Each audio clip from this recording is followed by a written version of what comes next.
So it is no secret that the United Methodist Church has been going through a lot of change over the last several years.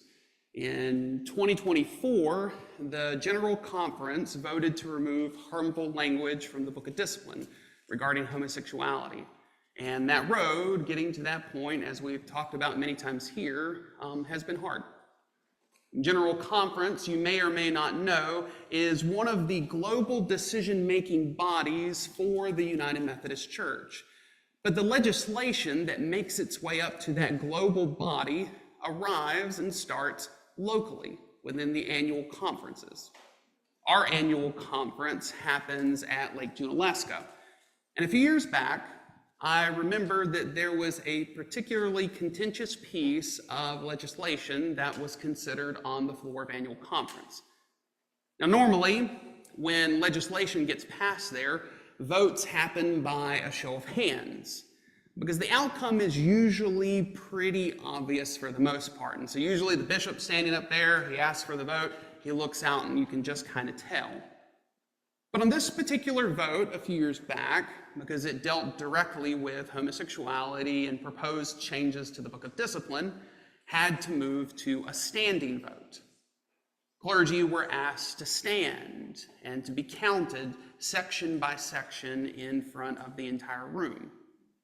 Now, at first, that might sound like a simple procedural detail, but you have to understand something about how a lot of clergy navigate their churches. Many of them, especially in churches where there's real big theological divides, work hard to occupy a sort of neutrality. They recognize that the people in their pews hold a wide range of beliefs, and they try to sort of occupy that space of neutrality to be a pastor for everyone, which often means staying quiet on issues that cause a lot of controversy. And so by standing on the floor of annual conference, that cover, that neutrality was gone. And it wasn't just other clergy could see how you voted and where you landed, but lay delegates, who would also come as representatives from their churches, were also there sitting in the room. And so they could look and they could see exactly how their pastor voted very obviously, very plainly. And if they chose so, they could in turn go home and make a very big deal of it. And that is exactly what happened to a clergy friend of mine. He voted in favor of full inclusion, and there was a woman in that room, the lay delegate for his church, who saw him do it, and from that moment forward, because she held a very different opinion, she made it her personal mission to become his enemy number one. Not quietly, not passively, she leaned into that role with a lot of zeal. And so when she got back to the church, she started spreading gossip. She became a vocal opponent on committees. She worked to build alliances, to turn people against him, and to erode whatever trust that he had built over the course of his ministry there. And she was doing everything within her power to push him and to make him leave the church. And sadly, eventually, she succeeded. The atmosphere within that congregation became so toxic that the church ended up voting him out just to try and create some peace. Now, here's the part that I want you to hold on to. About a month into his new appointment at his new church, his phone rang. And across the caller ID of his phone was the name of that woman. And I remember him telling me in that moment, his first thought was, I don't have to listen to her abuse anymore. I genuinely do not have to take this call because she has another pastor that is responsible for her now. But for whatever reason, he did. He answered the call. And on the other end of the line was not the adversary that he had been bracing himself for. What he heard instead was a woman in pieces, a woman who was devastated because her husband had unexpectedly passed away. And she was devastated and she did not know what to do, and so she called him because she knew him as pastor. which if you sit with that for just a second is incredibly ironic. Because this woman had spent months upon months making it her mission to declare this man unfit, to push him out, to make it clear that he had no place in her church, and she had drawn a very hard line in the sand. But in this worst moment of her life, she crossed that line because she needed him to be exactly what she had said that he wasn't. And so I'm curious, what would you have done in that situation? How would you treat a person who essentially cost you your job, who made you pack up your home and move your family, who spent months working privately and publicly to poison the well, and then had the audacity to call you when she needed something? How would you treat a person who made it very, very clear that you were enemy number one? Here's what my clergy friend did. He helped her. He answered the call, and he walked alongside her through the grief of losing her husband. But I want to be honest with you, pastors are human. Pastors get hurt. Pastors carry anger just like everyone else, and it would be a lie to say that he was not conflicted about that, because he was. And so was he right? Was he wrong?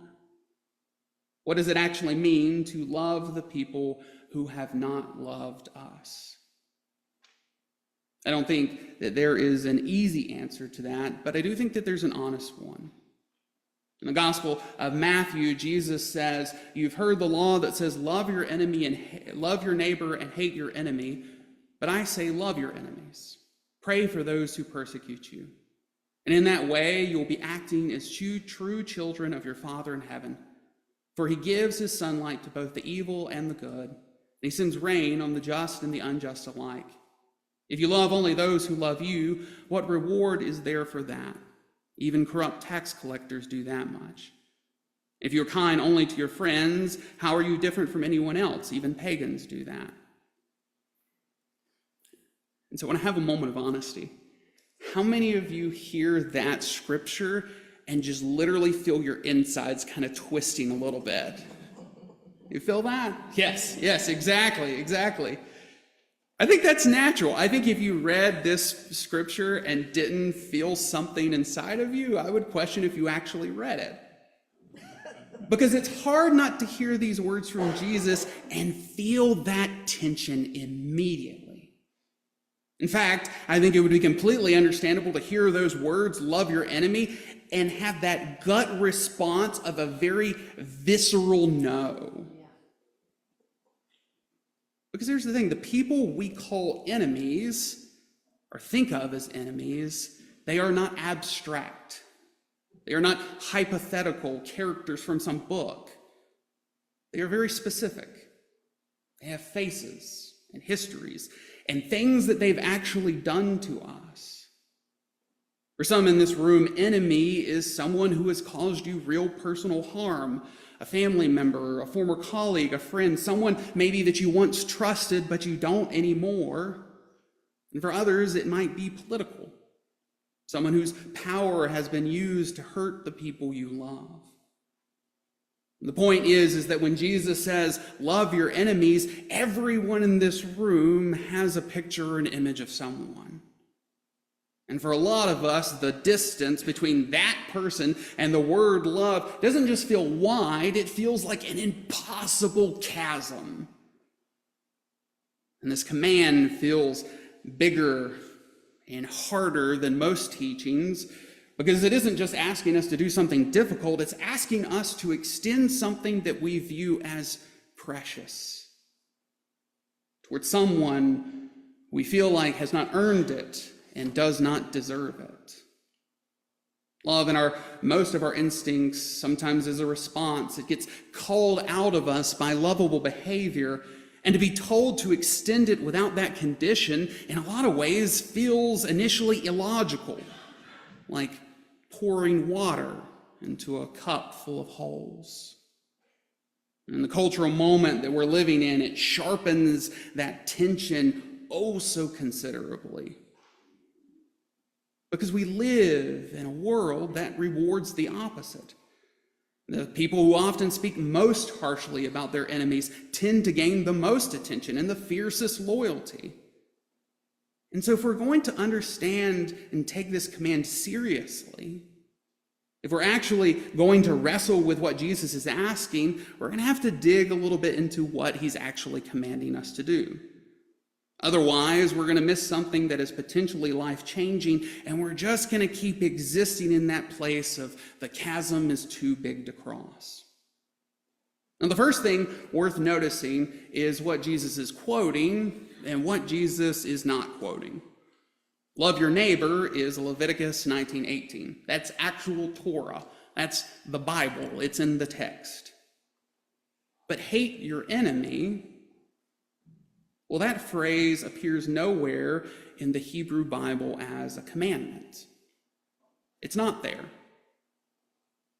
And so what Jesus is correcting here when he says, you've heard the law, it isn't actually a written law, but rather it's a popular inference. It was like a street level kind of logic, a conclusion that a lot of the people of his day had come to, and probably the ones right here today as well, that we narrow this definition of neighbor and make it more and more specific.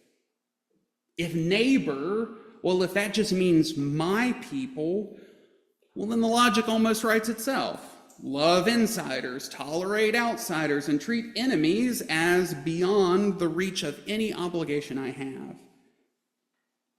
But Jesus doesn't just push back against that logic here. He dismantles it entirely. And I want to give you a picture of the weight of this, because this would have landed with serious weight. Because remember the world, the context that Jesus is standing in. First century Judea is under Roman occupation as Jesus says these words. Which means that enemy isn't just a word for someone who annoys you or votes differently from you. Enemy had real social and political weight. It meant personal antagonists, yes, but it also meant people aligned with oppressive systems. It meant occupying forces. It meant peoples whose boot was literally on your neck. And so when Jesus tells the crowd to love their enemy, I guarantee you they had the same visceral reaction that we feel today. And maybe even more, because the stakes, in a lot of ways, were even higher. Which makes what Jesus says next even more important. Because hear this, he's not asking for a feeling. He's not asking for a feeling, he's asking for a practice. What does it actually mean to love your enemy? Well, the first thing to get clear is that Jesus isn't commanding us to feel warm and fuzzy feelings. And so if you picture that person that you really, really don't like, the person you consider your enemy, and you think that Jesus is asking you to feel gushy love story feelings, that's not what Jesus is doing. He's not asking for emotional performance. He's commanding a practice. Active goodwill expressed in concrete action. And the action he names is prayer. Not prayer for vengeance, not prayers for God to vindicate you against someone who wronged you, but prayers to hold the enemy as a human being before God. Notice that that is a demanding act, yes, but it's not a sentimental one. It is a choice, not a feeling. And equally important, loving an enemy is not the same thing as agreeing with them. We are not praying for their success. We are not somehow saying they are right. And so you can love an enemy while setting firm boundaries. You can love an enemy while telling the truth about the harm they have caused. You can love an enemy while pursuing justice on behalf of the people they have hurt. Enemy love does not make you a doormat. What it does is it makes you someone who refuses to let the worst qualities of another person determine what gets to live inside of you. It is, and I want you to hear this clearly, a refusal to let hatred take up permanent residence in you. The grounding for all of this comes in verse 45, where Jesus points to how God operates. God makes the sun rise on the evil and the good. God sends rain on the just and the unjust alike. It's not a picture of God somehow endorsing evil. It is a picture of God refusing to withhold the basic goods of existence as a form of punishment. God's love is not contingent on merit. It does not stop at the edge of deserving. And then the contrast Jesus draws in verses 46 and 47 is worth sitting with. If you love only the people who love you back, what's remarkable about that? Even corrupt tax collectors do that. Even pagans do that. And the point of this is not that reciprocal love is bad. It's good. It's one of the best things in life. The point is that it's ordinary. It is the baseline human social instinct. But Jesus is calling his disciples into something that looks visibly different because their identity is different. Kingdom love does not stop at the border of my people. It extends as far and even to those who oppose you. Because the God we are imitating, that we are trying to reflect, extends that love to everyone. The deepest thing that Jesus is targeting here is this belief that most of us carry, realizing it without realizing it, the belief that some people exist outside of the reach of love, and therefore outside the call to love. He's dismantling the emotional economy that says love is something you earn by being lovable. And when we internalize that economy, that love is only something that is earned when you are lovable, well, it quietly gives us permission to look past anyone who steps outside of that definition of deserving. And Jesus refuses that. Not because the enemy is right, not because harm isn't real, but because the image of God is in them too.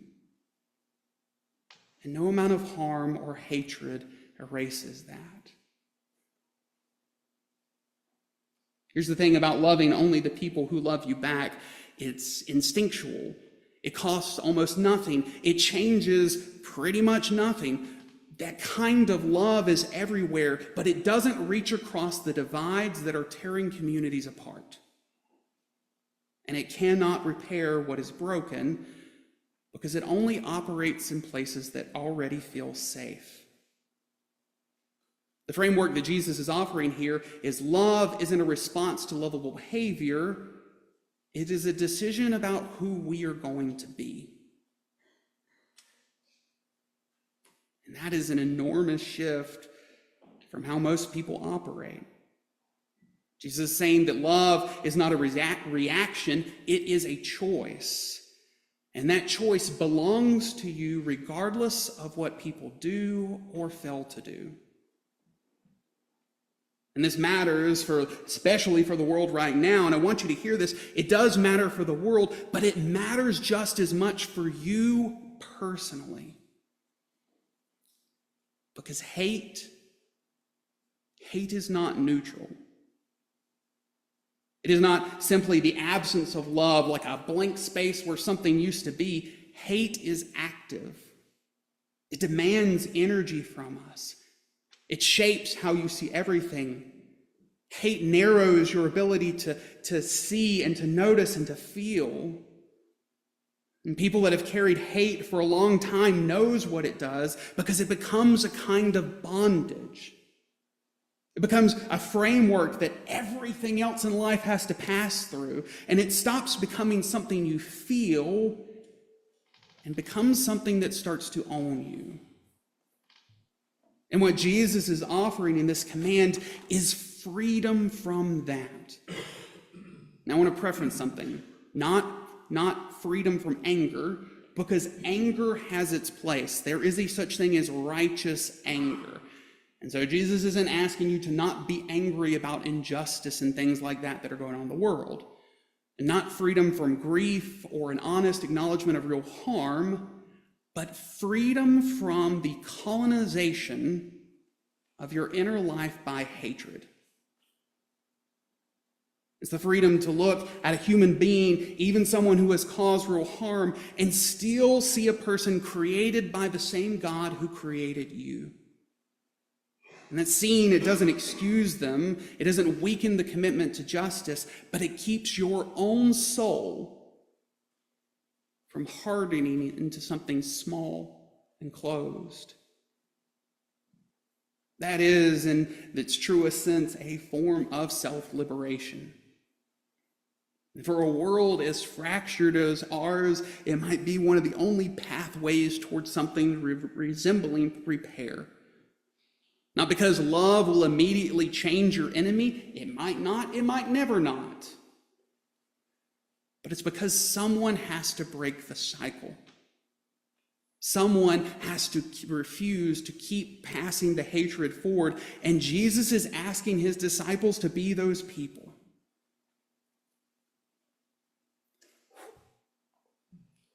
And so, in this moment, in closing, I want to give you something practical, okay?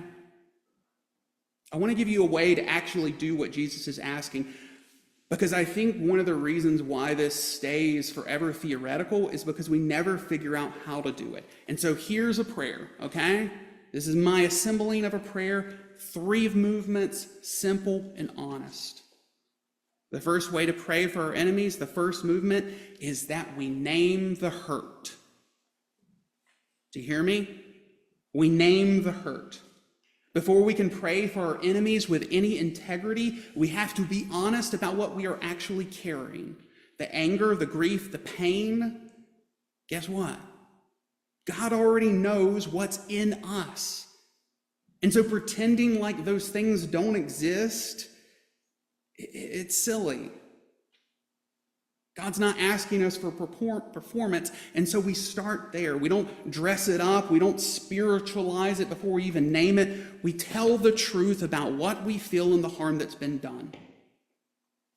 In the second movement, holding those feelings, we ask God to help us see something.